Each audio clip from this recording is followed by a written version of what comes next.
Welcome to the Stop Down Photography Podcast, episode 109. I'm Scott Davenport. Today's topic is all about staying active with your photography and pacing yourself, and a little bit about World War Z.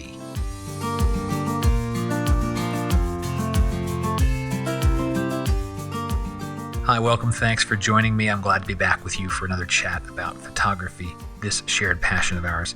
And in today's episode, let's take one more step on our never-ending journey of photography.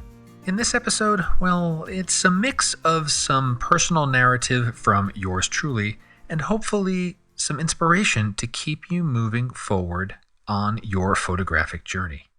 Because movement is life, and pacing matters. If you enjoy the podcast, please share it with a friend on social media with your camera club. And if you can, please leave a rating and review for the podcast. Those help the podcast in mysterious ways, but do keep the podcast on the charts. You can rate directly in Apple Podcasts if you're an iPhone or Mac OS user, or you can rate on the web at podchaser.com. Links in the show notes. Let's begin here. World War Z.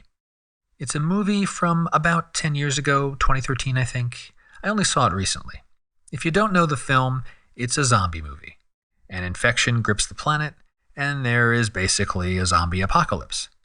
Brad Pitt stars as Jerry Lane, a United Nations investigator. He's reluctantly set on a course to investigate the pandemic. And there's a part early on in the movie where Brad's character is trying to convince a father to get his family to move. They gotta get out of the apartment to avoid the zombies.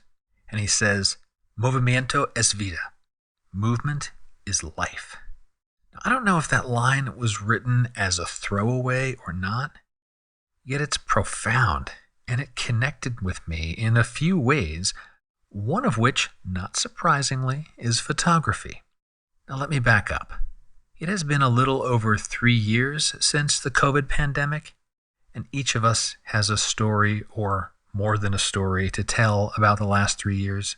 Some of those stories are happy, others are sad. It was a time with a lot of behavioral shift, and one of my behavior shifts was to improve my physical health. I started exercising. Started with simple aerobics, a low-impact elliptical machine, then walking on a treadmill, and that graduated to running on a treadmill, and now it's a mix of all of those. Maybe a year into the pandemic or so, I added weight training, and the amount that I can push and pull has increased over time. And now I exercise every day. I've come to enjoy it. I'm in better shape than I have been in a long time, and so my hikes are easier. Carrying my photo gear is easier. It's my silver lining story of COVID-19. And exercise is why I was watching World War Z. I fire up an action movie when I'm running, a chase, escalating danger, pounding music. It's good stuff to run along with. And sometimes you can pretend to run away from zombies. Then I heard that line. Movement is life. I hear that, and I'm trucking along on a treadmill. Yeah, that's certainly true for exercise. Movement is life. The last 3 years taught me that. And I think that applies to photography as well. You've got to keep moving forward with photography to maintain the skills you have, to refine them, and improve, to build new skills. Now, another behavioral shift for me in COVID-19 was less photographic work. Pre-pandemic, I was cranking out photo content. I posted 3 videos a week to YouTube, Tuesday, Thursday, Saturday. You could set your watch. This podcast was weekly, every Wednesday.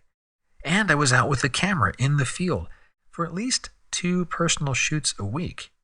And on top of that, I'm doing workshops, making video courses, writing books. There was a lot of activity that centered around the camera. And that all came to a screeching halt with the pandemic. And if I'm really honest with myself, somewhere before COVID-19, I lost the spark. The thing that made me enjoy photography in the first place. Just being out in the world, capturing a small bit of its beauty. Why'd I lose the spark? Everything became about content. Capture a photo. How can I make a video with that? Heading into the field? Capture B-roll. bring the A-roll camera, make sure to get lots of footage behind the scenes. Now don't get me wrong, I like making photo content, but the pendulum had swung too far. In hindsight, I was burned out, but didn't want to admit it to myself. I was on a hamster wheel, and I didn't see a way to step off of it.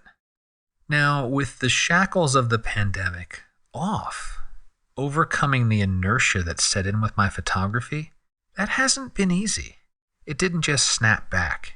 The thought of returning to a frenetic pace of making content week in and week out, that's daunting, and it kind of still is. I enjoy an evening off, spending time with my family, heck, reading a book. Camera work was a little slower to return, yet movement is life. And yeah, movement is life, but pacing matters too. I learned pacing from exercise.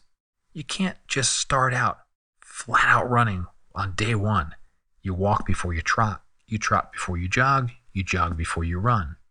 You need rest between the reps and sets with the weights. You can't work the same muscle group every day. Your body needs rest to repair itself, and that's how you grow stronger. That type of pacing has been guiding my photography now, and 2023 has been a very positive year for my photography. Moving again with the camera, I've met up with a few photo friends for some casual shoots or just to chat and catch up. I get out with the camera a couple of times a month, sometimes more, just for me. I don't film most of these outings. It's some personal time to reconnect with the camera, reconnect with the art of photography. And this year, I've been privileged to host 2 fantastic landscape workshops, and I'm really, really looking forward to the next 2 in November. The workshops have been by far the most fun for me this year, immersed in photography with like-minded people. Because during the workshops, I feel that spark again, that excitement of capturing a sliver of nature's beauty. And I hold on to that spark after the workshop to nurture it. I still post content to YouTube, some each month, usually when I have something meaningful to say, not just content for content's sake, because I feel that spark returning, and I'm excited about some of the things I will produce over the next several months.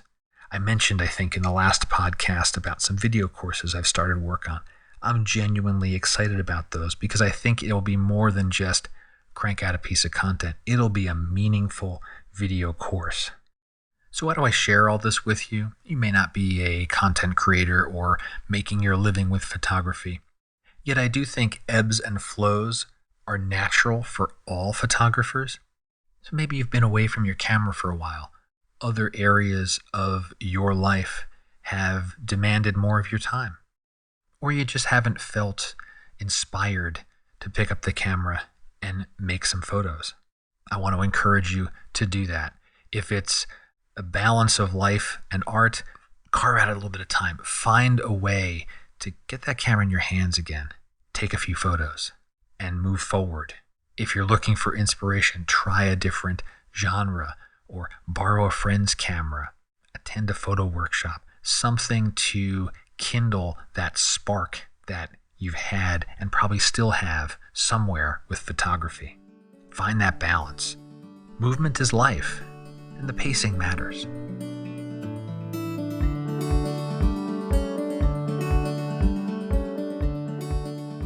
I talked about workshops in this podcast again, and if you're looking to spark your photography, try a workshop. One of mine, one from another photographer you admire.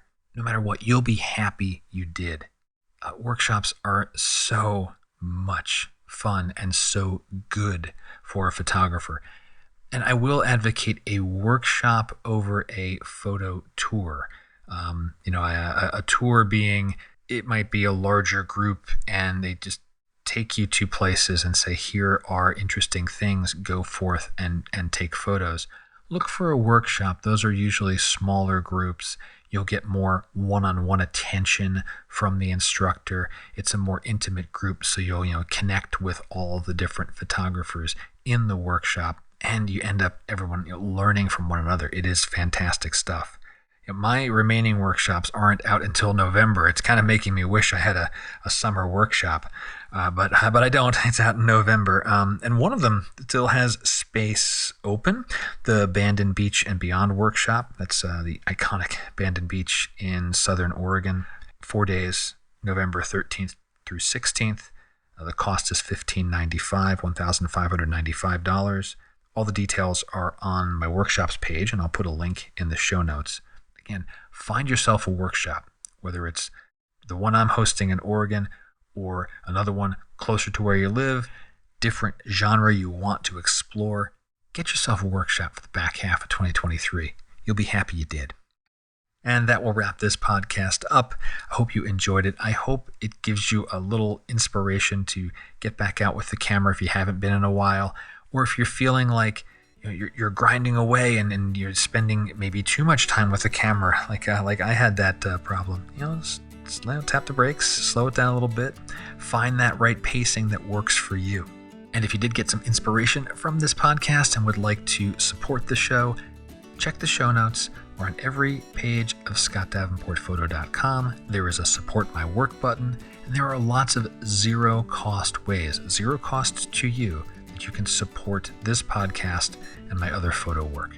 So check those out. Keep moving with your camera. Check your pacing. And until next time, my name is Scott Davenport. Have fun.